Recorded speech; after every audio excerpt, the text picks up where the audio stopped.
चिड़िया थी, उसके पास अपनी जमीन नहीं थी, इसलिए वो गांव के जमींदार के खेतों में खेती का काम किया करती थी। टुनटुनी चिड़िया ने जमींदार के खेतों में करेले की फसल उगा रखी थी। टुनटुनी, करेले की फसल कब तक तैयार हो जाएगी? इस बार करेला बढ़िया उग जाए तो शहर के जंगल में अच्छे दामों में बेचकर कमाई अच्छी हो जाएगी। मालिक, बस अगले 2 महीने तक फसल पककर तैयार हो जाएगी। ठीक है, पूरी मेहनत से फसल होगा तभी महीने की पगार मिलेगी। टुनटुनी चिड़िया दिन रात खेत पर मेहनत करके करेले की फसल उगाती है और 2 महीने बाद करेले की फसल पककर तैयार हो जाती है। सेठ जी जब ये फसल देखेंगे तो बहुत खुश होंगे। बस 1-2 दिन में सेठ जी को बुलाकर फसल दिखा दूंगी। टुनटुनी खुशी खुशी घर चली जाती है और घर जाकर अपनी बेटी सुनहरी को सारी बात बताती है। ये सब तुम्हारी मेहनत का फल है माँ। तुमने करेले की फसल उगाने में बहुत मेहनत की है। सुनहरी, कल मुझे सुबह खेत पर जल्दी पहुँचना है, इसलिए मुझे जल्दी उठा देना। अगले दिन टुनटुनी चिड़िया जब खेत पर पहुंची तो उसने देखा कि उसके खेत के सारे करेले गायब थे। ये देखकर टुनटुनी चिड़िया घबरा गई। हे भगवान, सारी फसल कहाँ गई? एक भी करेला नहीं बचा। करेले कौन चुरा कर ले गया? टुनटुनी रोती जमींदार सेठ के पास जाती है। सेठ जी, खेत में से करेले चोरी हो गए। पता नहीं कौन फसल तोड़ कर ले गया। क्या कह रही हो? कहीं तू झूठ तो नहीं बोल रही? कहीं तेरी नियत में फर्क तो नहीं आ गया? अच्छे से बात सुन ले मेरी। पूरी फसल के पैसे चाहिए, चाहे कहीं से भी लाके दे, वरना मैं तुझे इस गांव में नहीं रहने दूंगा। मैं तुझे पुलिस के हवाले कर दूंगा। मैं तुझे 1 दिन का समय देता हूँ। पर मालिक, मेरा विश्वास कीजिए, मैंने कोई चोरी नहीं की। मुझे खुद नहीं पता कि खेत में से करेले कहाँ गायब हो गए। ए नौकर, इसे उठाकर हवेली से बाहर फेंक दो। अब तू कल सुबह तक मेरे पैसे देकर जा, नहीं तो मुझसे बुरा कोई नहीं होगा। हे भगवान, इतने पैसे कहाँ से लाऊंगी? मेरे कारण सुनहरी भी परेशान हो जाएगी। टुनटुनी चिड़िया खेत पर वापस पहुंचती है और फूट फूट कर रोने लगती है। हे ईश्वर, मेरी मदद करो। करेले कौन चुरा कर ले गया? मुझे कुछ भी नहीं पता। अगर मैं कल सुबह तक जमींदार को पैसे नहीं दे पाई तो वो मेरे साथ साथ मेरी बच्ची को भी गांव से बाहर फेंक देगा। अब मैं क्या करूं? टुनटुनी चिड़िया भी रो रही थी कि तभी वहाँ 2 परियां आती हैं और वो आपस में बातें करने लगती हैं। पीली परी, हमने तो बहुत बड़ी गलती कर दी। पिताजी की तबीयत के लिए हमने धरती पर जो करेले इस खेत से तोड़े थे, उसके कारण इस गरीब चिड़िया को कितनी परेशानी हो रही है। हाँ लाल परी, हमसे गलती हो गई। चलो हम इससे माफी मांगते हैं और जो भी करेले हमने लिए हैं उसके बदले से धन दे देते हैं। दोनों परियां टुनटुनी चिड़िया के पास जाती है। टुनटुनी उन्हें देखकर हैरान रह जाती है। टुनटुनी, तुम्हारे खेत से करेले हमने ही लिए थे। हमारे पिताजी को परिलोक के वेद जी ने करेले का जूस पीने की सलाह दी थी और करेला सिर्फ धरती पर ही उगता है, परिलोक में नहीं। इसलिए हमने तुम्हारे खेत से सारे करेले तोड़ लिए। हम तो फिर से करेले लेने आए थे। हमें नहीं पता था कि इस फसल को धरती पर उगने में समय लगता है। टुनटुनी, ये लो, ये धन से भरा हुआ कलश। ये उन करेलों की कीमत है जो हमने तुम्हारे खेत से तोड़ लिए थे। टुनटुनी चिड़िया सोने के सिक्कों से भरा कलश देखकर बहुत खुश हो जाती है। टुनटुनी, क्या तुम हमारी मदद कर सकती हो? बताइए पीली परी, मैं आपकी क्या मदद कर सकती हूँ? अरे टुनटुनी, अब तो तुम्हारे खेत में करेले भी नहीं बचे हैं और हमारे परिलोक में करेले की फसल नहीं उगती है। अगर तुम बादलों पे खेती कर सको तो हमें परिलोक में बहुत आराम हो जाएगा। इसके बदले हम तुम्हें उचित धन राशि भी दिया करेंगे। फिर तुम्हें जमींदार के खेतों पर काम करने की कोई जरूरत नहीं पड़ेगी। तुम बादलों पर ही खेती किया करना। क्या बादलों पर खेती? पर वो मैं कैसे कर सकती हूँ? तुम चिंता मत करो, हम तुम्हें सब समझा देंगे। अभी तुम जमींदार के रुपए लौटा दो, उसके बाद हम तुम्हें बादलों में परिलोक ले जाएंगे। टुनटुनी चिड़िया जमींदार की फसल की सारी कीमत चुका देती है और उसके बाद परियां उसे बादलों में ले जाती है। टुनटुनी, तुम करेलों के साथ साथ और भी सब्जी की खेती कर सकती हो। जी परी, मैं कल सुबह से ही खेती के काम में लग जाऊंगी और आपका बहुत बहुत शुक्रिया जो आपने बादलों पर मुझे खेती करने की अनुमति दे दी। टुनटुनी चिड़िया बादलों पर बने खेतों में करेले की खेती के साथ साथ और सब्जी की भी खेती करना शुरू कर देती है और अपनी बेटी के साथ खुशी खुशी रहने लगती है। कश्मीर में बहुत समय पहले टुनटुनी नाम की एक खिलौने बेचने वाली चिड़िया रहती थी। अच्छे खिलौने होने के कारण सारे पक्षी टुनटुनी चिड़िया से ही खिलौने खरीदते थे।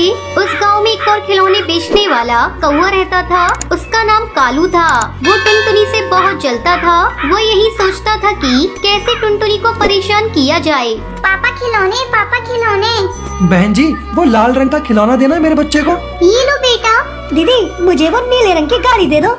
अरे ये क्या, इतनी भीड़ लगाकर खड़े हैं पर फिर भी मुझसे कोई खिलौने खरीदने नहीं आ रहा है। ले लो रंग बिरंगे खिलौने ले लो। मैं खिलौने बेचता हूँ, कबाड़ नहीं। दाम कम, खिलौना अच्छा, एक बार खरीदने के बाद चले सालों साल। अरे ये क्या, बाजार में किसी ने इस तरफ मुड़कर भी नहीं देखा। लगता है सबके सब बहरे हो गए हैं। लगता है कुछ न कुछ तो गड़बड़ है। टुनटुनी के पास जाकर देखता हूँ, वहीं पर ज्यादा बच्चे हैं। अरे क्या हुआ कालू भाई, तुम यहाँ क्यों आ गए? असल में वहाँ बच्चे नहीं आ रहे हैं। तुम्हारे यहाँ तो बच्चे भीड़ लगाकर खिलौने ले रहे हैं, इसलिए सोचा इधर ही कुछ शुभ है।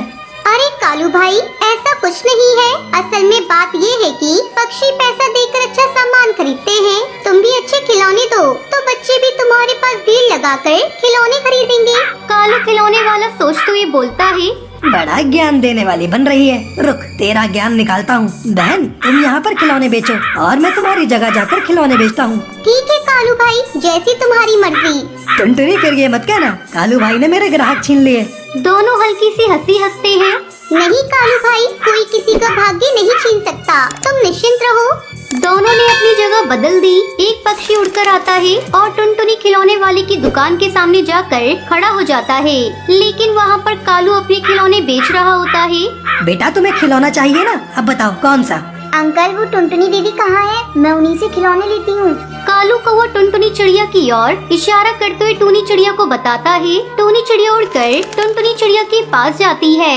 अगले दिन कालू कौवा चिंता में घूमता हुआ टुनटुनी चिड़िया के घर जाता है। तभी वो देखता है कि टुनटुनी अपने खिलौने बेचने के लिए खिलौने तैयार कर रही है। और तभी टुनटुनी चिड़िया किसी काम से बाहर जाती है और कालू चुपके से उसके घर में घुस जाता है। फिर वो कुछ खिलौने खराब कर देने के बाद जब अपने घर वापस जा रहा होता है तो एक कबूतरी उसको उड़ते हुए देख लेती है। अरे ये तो कालू खिलौने वाला है, लेकिन ये इतनी तेजी से उड़ क्यों रहा है? लगता है कुछ तो गड़बड़ है। उसी दिन बाजार में टुनटुनी चिड़िया के पास लूसी कबूतरी खिलौने खरीदने आती है। दीदी मुझे वो हाथी देना। ये लो बेटा। अरे दीदी, इस हाथी का तो पैर टूटा हुआ है। टुनटुनी ये क्या, टूटे हुए खिलौने दे रही हो बच्चों को? मैं तुम्हारे पास से खिलौने नहीं लूंगा। टुनटुनी दीदी, आप मुझे टूटे हुए खिलौने दे रही हो? तभी कालू आवाज लगाते हुए बोला, आइए आइए, रंग बिरंगे खिलौने, मजबूत खिलौने, अच्छे खिलौने, बिना टूटे हुए खिलौने मिलेंगे। मेरे पास आइए, इधर आइए।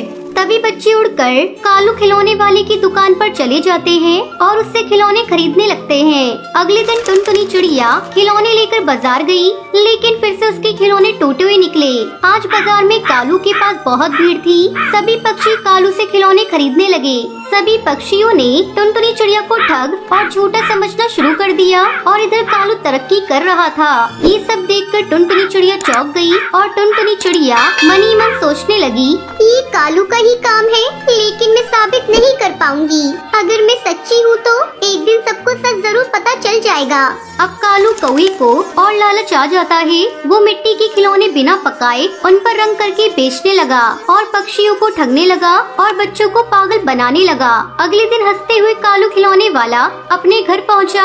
अरे सुनती हो, कहाँ हो? कल से ज्यादा मुनाफा करना है आज तो, और खिलौनों को अच्छे से रंग करो। मैं बाजार जा रहा हूँ। कालू कौवा बाजार के लिए निकल जाता है। रास्ते में कालू को टुनटुनी चिड़िया मिली। अरे टुनटुनी, बाजार नहीं जाओगी? नहीं, मैं बाजार नहीं जाऊंगी। मैं उसी दिन बाजार जाऊंगी जिस दिन गांव वाले मुझे बुलाएंगे। टुनटुनी चिड़िया दूसरे गांव में गली गली घूमकर अपने खिलौने बेचने लगी। वो जोर जोर से आवाज लगाती। ठंडी में उसे बहुत कष्ट होता था, पर इसके अलावा टुनटुनी के पास और कोई दूसरा रास्ता नहीं था। अब कालू कौवा वापस अपने घर पहुंचा और अपनी पत्नी से बोला, कल हमने इस पर ज्यादा रंग कर दिया था, इसलिए अब खिलौनों में से रंग निकलने लगा है। पक्षियों की बहुत शिकायतें आ रही हैं। ये सब बातें छुपकर बबली कबूतरी देख रही होती है। वो मन में बोलती है, अच्छा तो ये बात है, ये कच्चे खिलौने बेचकर हमको ठग रहा है। मुझे इस कौवे का पर्दाफाश करना होगा। बेचारी टुनटुनी कितनी ठंड में दूसरे गांव खिलौने बेचने जाती है। मुझे अभी जल्दी से गांव के पक्षियों को बुलाना होगा। वही दूसरी ओर कालू अपनी पत्नी से बातें करता है। आज रंग में पानी मिलाते हैं। बबली कबूतरी कालू के घर के बाहर चिल्लाने लगती है। अरे कोई है? अरे सब के सब कहाँ गए? अरे कोई है? अरे सब कहाँ हो? देखो कालू भाई क्या कर रहे हैं। देखो इतने दिनों से तुम लोगों ने कच्ची मिट्टी खरीदी है और पक्की मिट्टी का भाव दिया है। देखो देखो कालू भाई क्या कर रहे हैं। कालू और कालू की पत्नी पंचायत में सर झुकाकर खड़े हो गए। जिन पक्षियों ने कालू से खिलौने खरीदे थे वो भी खड़े होते हैं। पंचायत में बबली कबूतरी बोलती है, कालू ने टुनटुनी चिड़िया के खिलौने खराब किए, क्योंकि मैंने उस दिन भी कालू को टुनटुनी के घर से उड़ते हुए देखा था। तभी गांव का मुखिया हरी तोता कालू से कहता है, सुनो तुम्हारी सजा है, तुम्हें तुम्हारा सिर मुंडवाकर मुंह काला करके गधे पर बैठाकर पूरे गांव में घुमाया जाए और तुम्हारे सीने पर एक कागज पर लिखा जाएगा कि मैं बेईमान और लालची हूँ और टुनटुनी चिड़िया को खबर भिजवाओ। कल से वो बाजार में खिलौने बेचने के लिए आ सकती है। सभी पक्षी टुनटुनी चिड़िया के पास आए और बोले, टुनटुनी बहन आप ही बाजार में खिलौने बेचिए, हमारे बच्चों से गलती हो गई। टुनटुनी चिड़िया आसमान की तरफ देखने लगी और भगवान का शुक्र अदा करने लगी। तो दोस्तों, इस कहानी से हमें क्या शिक्षा मिली, आप लोग कमेंट करके जरूर बताएं।